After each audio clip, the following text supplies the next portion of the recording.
Okay, good morning again, everybody. Um, and this is our, I think, fourth session on these rules for discernment. And a lot of this is really for my own benefit. I went through a protracted period of desolation. I didn't understand it at the time.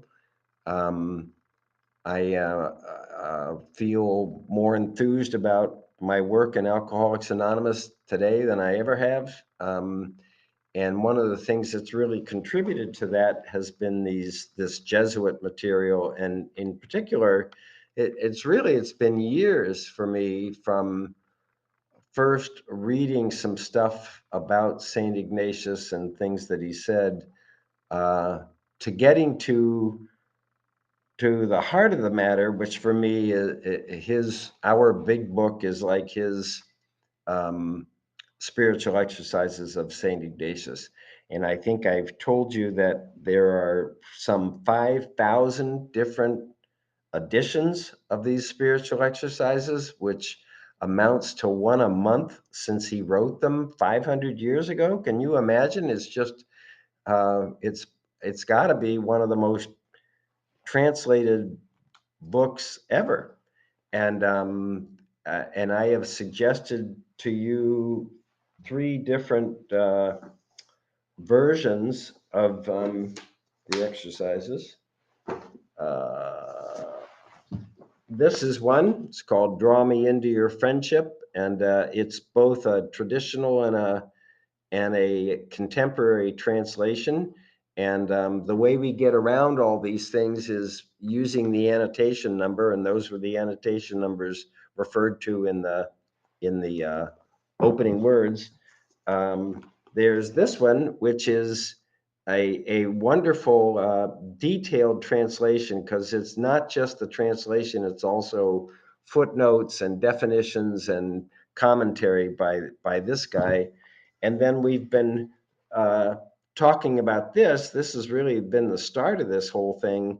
And it just has the translation of the rules for discernment, which occur as an appendix in the spiritual exercises. The spiritual exercises, we've been through this earlier in these sessions. Um, Spiritual exercises begin with some preliminary observations. They go into what they call the first week, then the second week, then the third week, then the fourth week, and we have skimmed through some of that. After the fourth week, they move to appendices like our big book does, and one of these appendices is called Rules for Discernment. And the purpose of that is to help us handle our own struggles within between what Ignatius is going to call um, the good angel and the bad angel, or uh, God's voice and the devil, or the enemy is the bad one. Um, Personally, to make this all work, and because it's my own experience, I've really moved to my human ego personality, which is fundamentally identified with my mind and my body.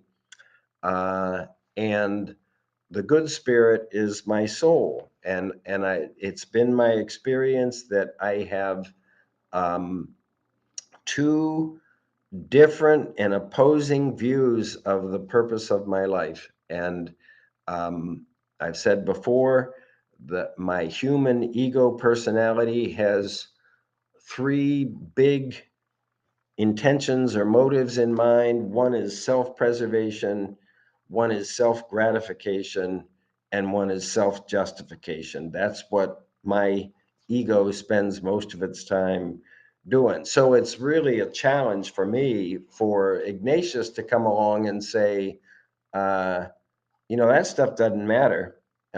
We read it in the opening words that it doesn't matter if your life is long or short, doesn't matter if you're rich or poor, doesn't matter if you're healthy or sick, doesn't matter if you're honored or dishonored. And my human ego is going, what? What do you mean? That's all we're ever thinking about and working on. And and why I think that the reading from the 24-hour a day book is so important, that I'm here not for my body and mind. I'm here for my soul, and my soul to grow as a spiritual being having a human experience, as opposed to I'm a human being trying to get in all the human experience I can until till my day's end. So having gone through the at 10 years sober, having gone into this miserable depression where I was laying in bed basically 20 hours a day for almost a year, and struggling with that and trying every human power I could get a hold of, and having nothing work. Um, and the beauty of all this was, at the end of it, I got desperate enough to really pursue the second part of the second step, which is to desperately, humbly, sincerely ask higher power to restore me to sanity, because I didn't want to live. And that was really contrary to the way my life has rolled before that. And and and and a healing took place. It took a while. Um, it wasn't, boom. Um, so years later, when I'm reading this stuff, and he's talking about desolation and consolation, it's like I'm all ears. And what we're going to read this morning is one of the traditional and popular translations, a Jesuit named Louis Puhl, Puhl, but it's what's quoted in this book. And we've been through several of these. We got through number 6 of the first week. Rules for discernment are what Ignatius says is, I'm going to give you 14 rules that are more suitable to the first week, and then we're going to do 8 rules more suitable to the second week. And what he's saying is the second week is more advanced than the first week. And so they're a little bit more. I don't want to exalted sounds diminishing. I don't mean that, but they're when we're a little further along in our spiritual journey, which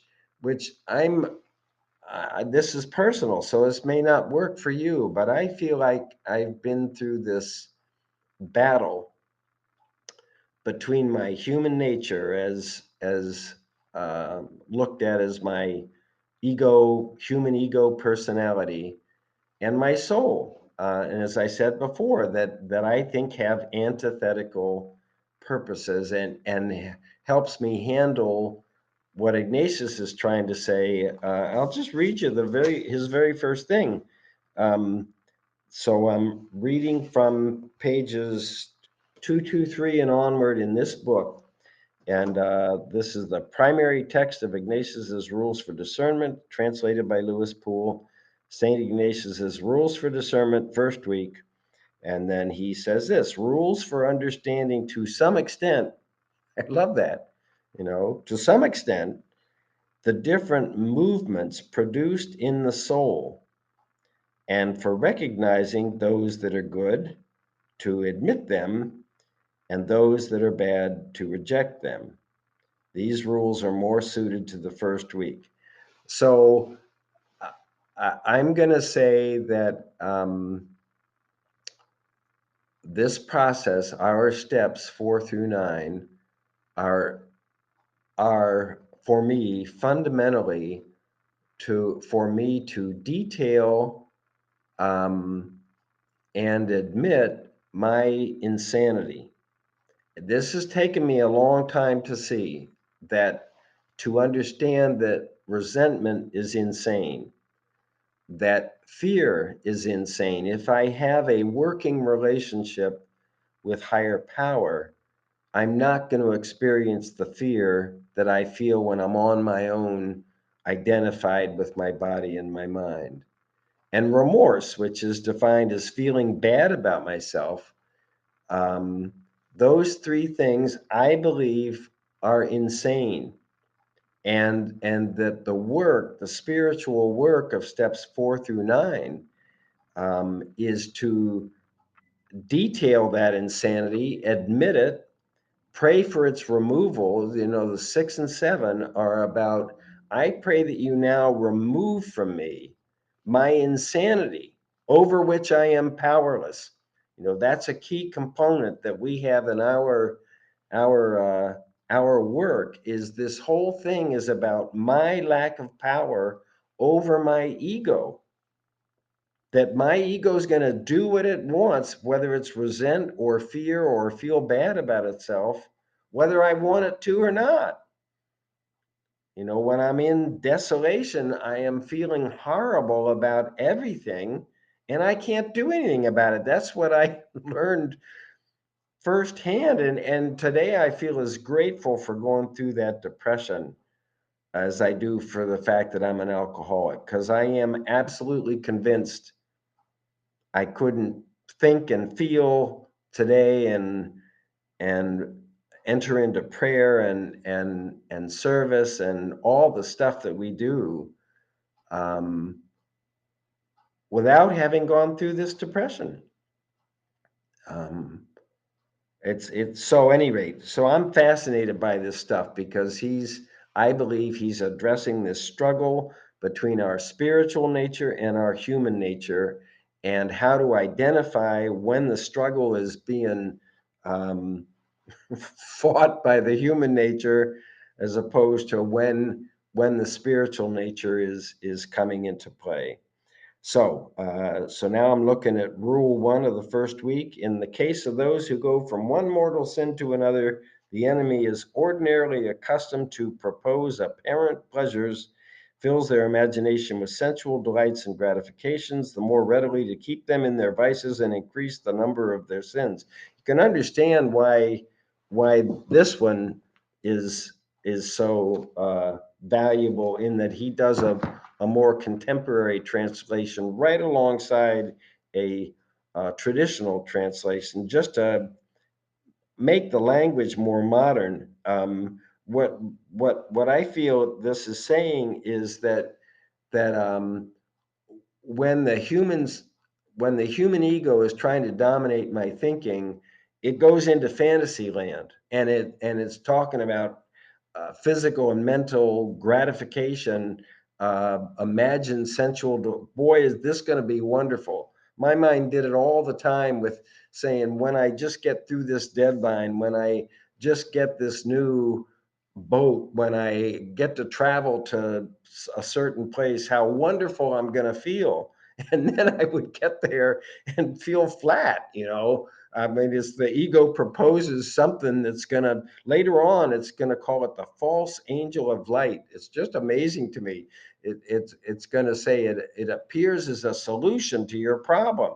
You know, alcohol was the initial false angel of light. I knew sober, I knew when I took that drink, I was going to feel better. Boom, like that. And alcohol always kept its promises.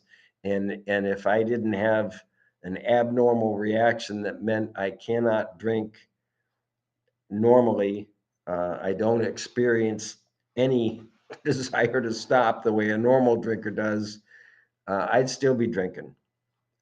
It's that effective. So, any rate, he's just telling you right from the start that because our work, this is important. Our work is to start to learn to recognize when I'm operating under the influence of my human ego personality, and when I'm operating under the influence of my spiritual nature. And I believe those are my only two alternatives. I'm either in one or I'm in the other. I can flip back and forth. You know, it can happen pretty quick. But I believe my only two alternatives are to listen to this thing telling me what it needs to be happy and trying to do that, or I'm under the influence of my higher power as it communicates through to me through the intuitive voice of my soul. Their voices are really quite different. You know, that moment in the big book when Jim the car salesman is he's sitting in the diner, and suddenly the thought crossed my mind, if I put whiskey into milk and drink it on a full stomach, everything's going to be great, you know, and thus started one more trip to the asylum, I think the book says. Well, that the ego talks loud first with great power, inducements, fantasy land, all this stuff. That's the ego talking.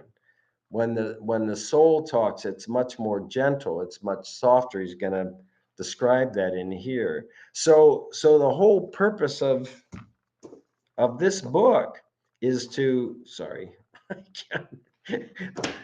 is its parts, and it's where I hope we're going to move to next in these it's first I identify what's going on. And am I living under the influence of the human ego, or am I living under the influence of my spirit, my soul? And then as soon as we know where we're at, then he's going to give us 8 things to do. This is Thibodeaux working off of these rules for discernment. 8 things to do to deal with the desolation, to deal with the human ego, and 4 things to do when we're in consolation. And all 4 things are get ready for the next desolation. That's something I just totally love. It's not, you know, it's not, oh, you're rock solid with God. Keep going, boy. Keep going. Keep doing this stuff. You know, it's good. Okay. Now look at your insanity of falling into desolation. Is going to call it the serpent's tail. One of the watch how the ego took you down, you know, and there's even going to be a part where the ego starts off with holy thoughts and then slowly works its way and gets you drawn into what it wants, which I'm saying is going to be self-preservation, self-gratification, self-justification, one of those 3 things. Okay, so first week, rule 1. Um, what he's saying is when it's the human ego, he's going to fill your imagination with sensual delights and gratifications. When it's the soul, it's going to be the reverse. Making use of the light of reason, he will rouse the sting of conscience and fill them with remorse. It's just his insight into this stuff for me is amazing, and that's been my experience when I get a sense of wrongness. It's like a jolt. It's like a sting. It's at one point a prick of conscience. It's like I get stabbed by it almost. And you would think that's the evil spirit or something, but in this case, and what he's saying it starts off with when you're going from one mortal sin to another. This is not a person in spiritual progress. They're just going from one sin to another as the way they're living. And he's saying you'll know that because your head will be full of fantasy, and if you do hear the voice of the soul, it's gonna hit you with a sting of conscience. Um, this rule number 2 is for people that are growing spiritually. In the case of those who go on earnestly striving to cleanse their souls from sin and seek to rise in the service of God our Lord, um, it's just the opposite. When that happens, the evil spirit will harass with anxiety, afflict with sadness, raise obstacles backed by fallacious reasonings that disturb the soul, thus seeks to prevent the soul from advancing. I mean, this is the first time I think I've encountered what my experience is, that my human ego wants to dominate my life. It wants to call the shots. It wants me serving it. You know, when step 10 says at the end of it, uh, God, how can I best serve thee? Thy will, not mine, be done. These are thoughts which must go with us constantly. This is the proper use of the will. That's all talking about me trying to live under the influence of my soul and serve my creator. Trust, love, serve my creator, as a way of life. And that's what we say 10, 11, and 12 virtually all of the time. When I'm in the uh, when I'm in the egos, I I believe I'm either serving the ego or I'm serving the soul. Um, and what this is helping me to do is identify more clearly when it's the ego talking as opposed to when it's the soul talking. Um, the second part of this rule, too, it's characteristic of good spirit to give courage, strength, consolation, tears, inspiration, peace. He does this by making all easy, removing all obstacles so that the soul goes forward and doing good. There are times, they are not often for me, but they are times I feel my life flowing, and I don't feel like it's, I'm a cheese grater going over my skin. I mean, it's I I've experienced times of flow as opposed where everything seems like a struggle, and you're just fighting against everything. It's like hitting bad traffic when you're trying to get somewhere. And there are other times when, I guess in terms of driving, I get green lights and don't wind up sitting still very much. Um, so that's one and two, just starting to get us into this thing of understanding the human spirit versus the soul.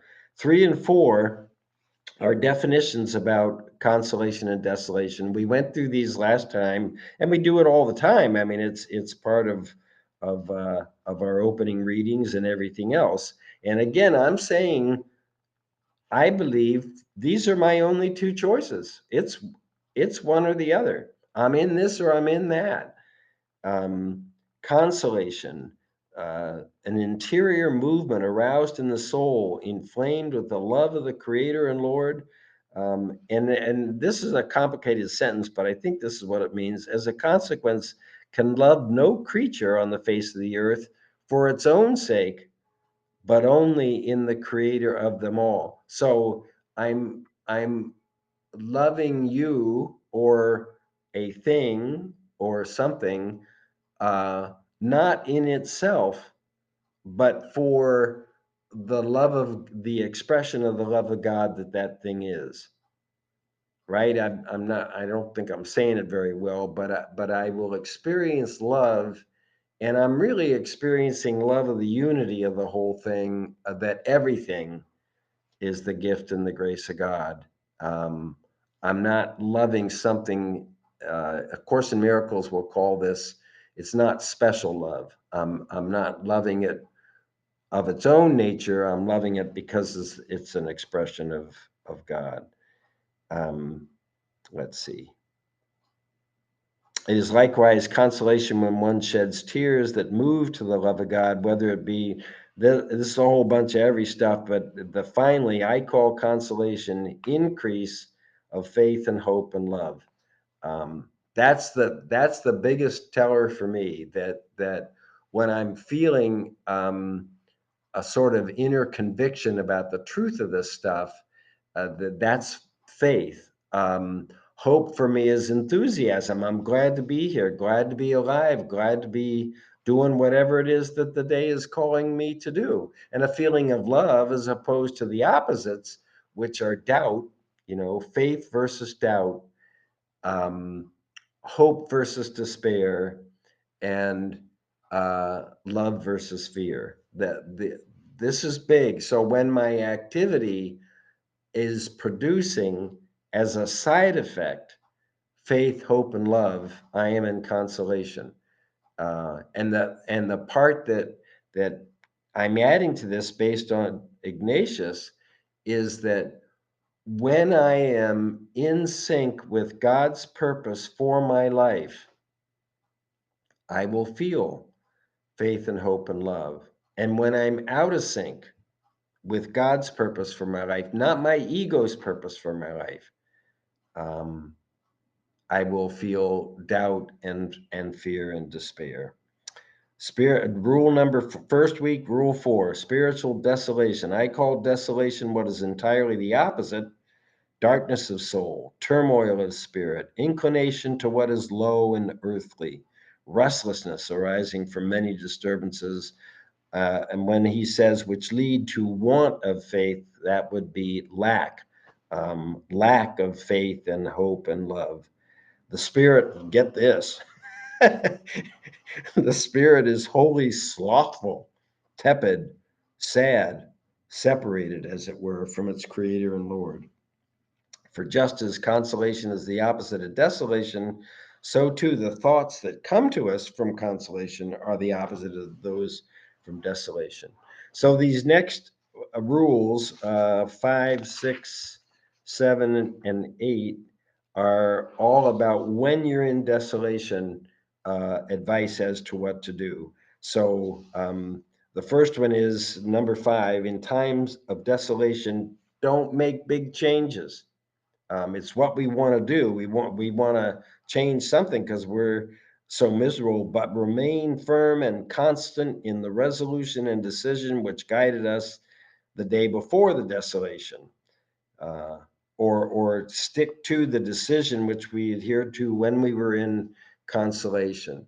So it's still what we want to do, especially as alcoholics. We want to change something, um, and often dramatically change it when we're in a depression, in desolation.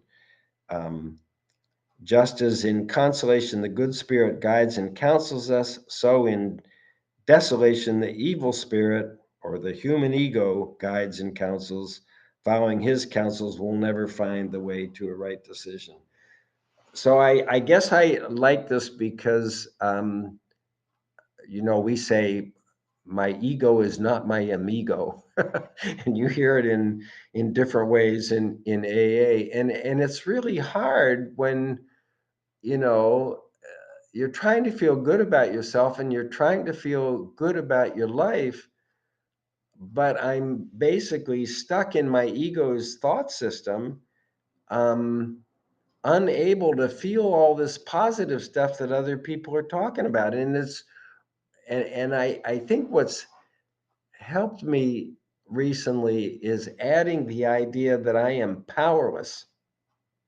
I am powerless over my own ego. And the result is I'm miserable. So obviously, that begs the question, well, how am I going to gain power over my powerlessness over my own ego?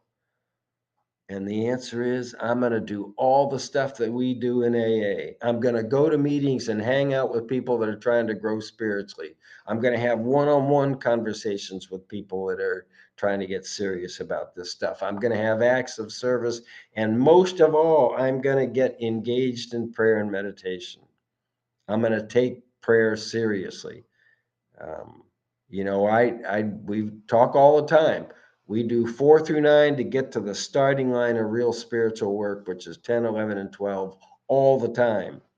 Pause, ask and listen, and then do. Quit playing God, invite God in, do as directed. The different ways we say, we try to characterize our work in AA. Okay, so number 5, don't make changes. Number 6, don't change a former resolution that is working for you. In fact, intensify our activity against the desolation. Insist upon more prayer, meditation, a self-examination, and find a suitable way to do some penance. That's making amends. That's our steps 8 and 9. Number 7, when in desolation, be mindful that we do have enough grace and power to resist the different agitations and temptations, that God is not going to leave us alone without enough grace to do something about it. Number 8, when in desolation, strive for patience. That old prayer, Lord, grant me patience now. I need it now. Where, impatience is such a huge uh, indicator of um, trapped in the ego's point of view. That's it, and I think it was one of the most wonderful things about alcohol that when it hit, even the thought of it hitting the system, we settled down. It was so instantaneous. Um, so number 8 is about patience.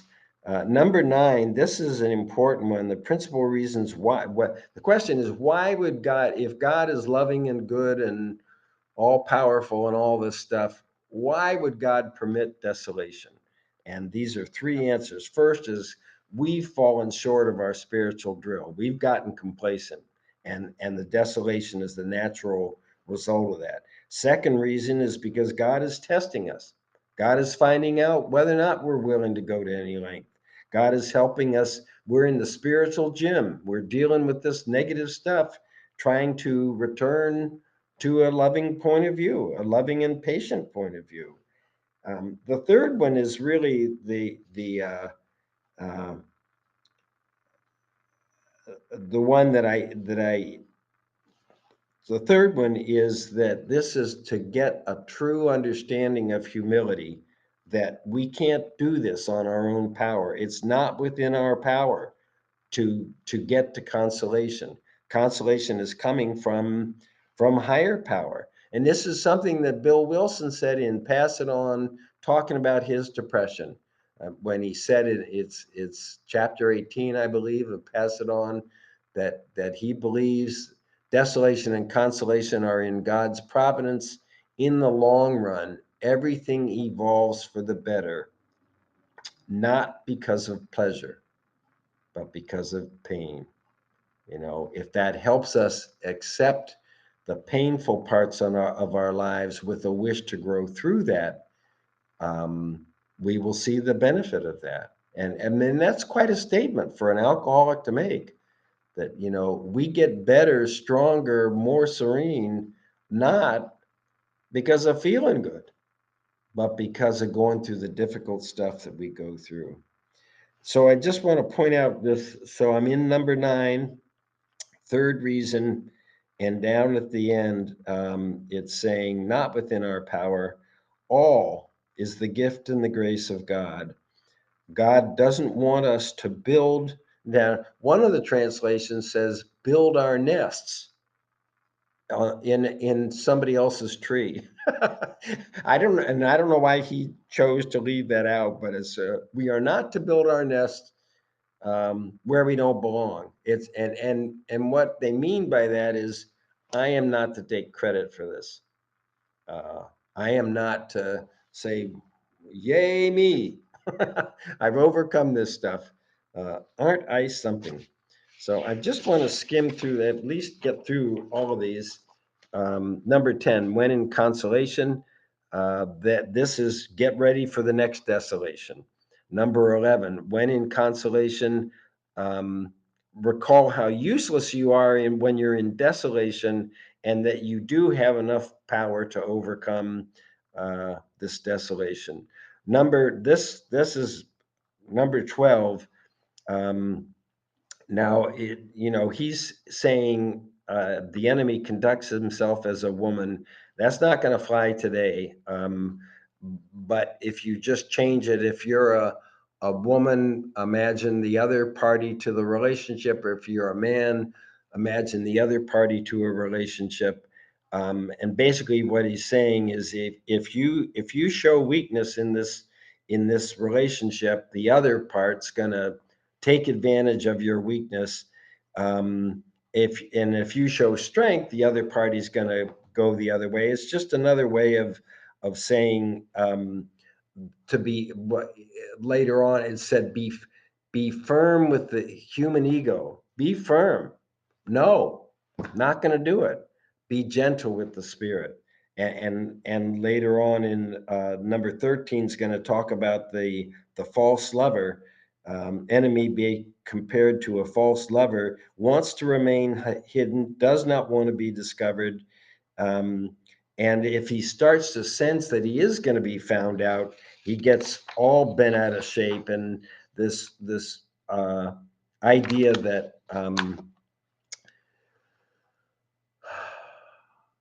the idea that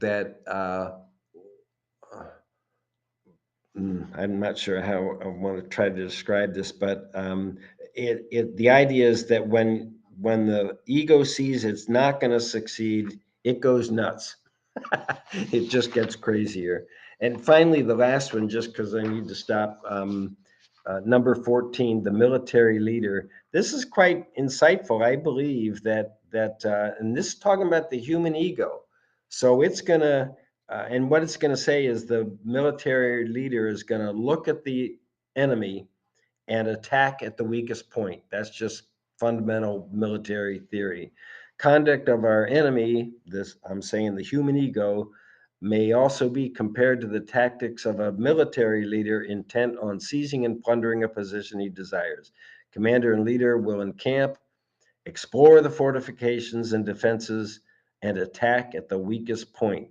In the same way, the enemy of our, I would say, spiritual nature, not human nature, looks at us from all sides, all our virtues, theological, cardinal, moral, and when he finds the defenses weakest, there he attacks and tries to take us by storm. So it's just saying, be aware because they're going to attack you at your weakest point.